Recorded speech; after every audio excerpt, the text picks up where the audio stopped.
বিভিন্ন কারণে উচ্চ রক্তচাপ দেখা দিতে পারে। বর্তমানে আমি এমন অনেক পেশেন্ট পাই যাদের বয়স খুব বেশি না, কিন্তু তারপরেও অস্বাস্থ্যকর জীবনযাপন, বাহিরের খাবার অনেক বেশি গ্রহণ করা, পাশাপাশি আনহেলদি লাইফস্টাইল, অর্থাৎ সারাদিন শুয়ে বসে থাকি, স্কুলে যাচ্ছে গাড়িতে করে, হাঁটা চলাফেরা মুভমেন্ট অ্যাক্টিভিটিস একেবারেই হচ্ছে না। এই ধরনের বাচ্চাদের মধ্যেও কিন্তু উচ্চ রক্তচাপ দেখা দিতে পারে। উচ্চ রক্তচাপ দেখা দিলে সবার প্রথমে যে কাজটি করতে হবে, অবশ্যই একজন বিশেষজ্ঞ ডাক্তারের শরণাপন্ন হয়ে তিনি যে মেডিকেশন দিবেন, যে ওষুধগুলো দিবেন, সেগুলো নিয়মিত সঠিক পরিমাণে গ্রহণ করতে হবে। তার পাশাপাশি ডায়েটারি গাইডলাইন অবশ্যই মেনে চলতে হবে। উচ্চ রক্তচাপ দেখা দিলে সবার প্রথমে আমরা যে বিষয়টি বলি সেটি হচ্ছে লবণ অতিরিক্ত খাওয়া যাবে না, কাঁচা লবণ খাওয়া যাবে না, রান্নায় কম পরিমাণ লবণ ব্যবহার করতে হবে। এর পাশাপাশি আমাদের আরও বেশ কিছু পুষ্টি উপাদানের দিকে খেয়াল রাখতে হবে।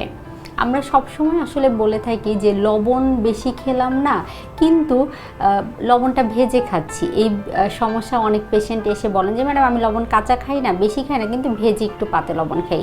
এই পাতে লবণ খাওয়াটাও ভেজে হোক কাঁচা হোক এড়িয়ে চলতে হবে।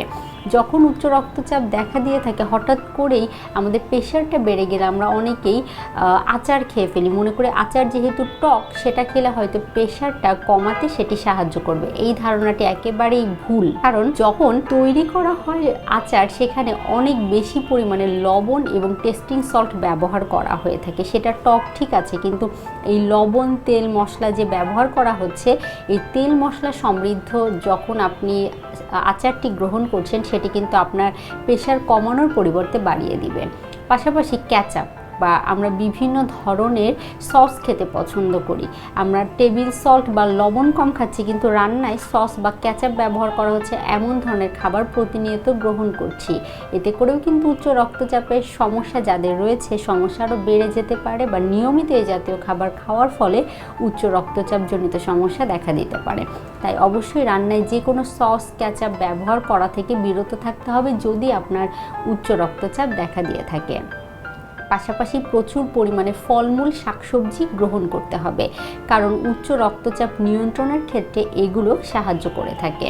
আর একটি বিষয় মাথায় রাখতে হবে, উচ্চ রক্তচাপ কিন্তু পরবর্তীতে বিভিন্ন ধরনের সমস্যা তৈরি করে। তার মধ্যে অন্যতম দুটি হচ্ছে কিডনির সমস্যা তৈরি করতে পারে, হার্টের যে কোনো জটিলতা দেখা দিতে পারে। তাই অবশ্যই উচ্চ রক্তচাপ দেখা দিলে একজন বিশেষজ্ঞ ডাক্তারের শরণাপন্ন হতে হবে।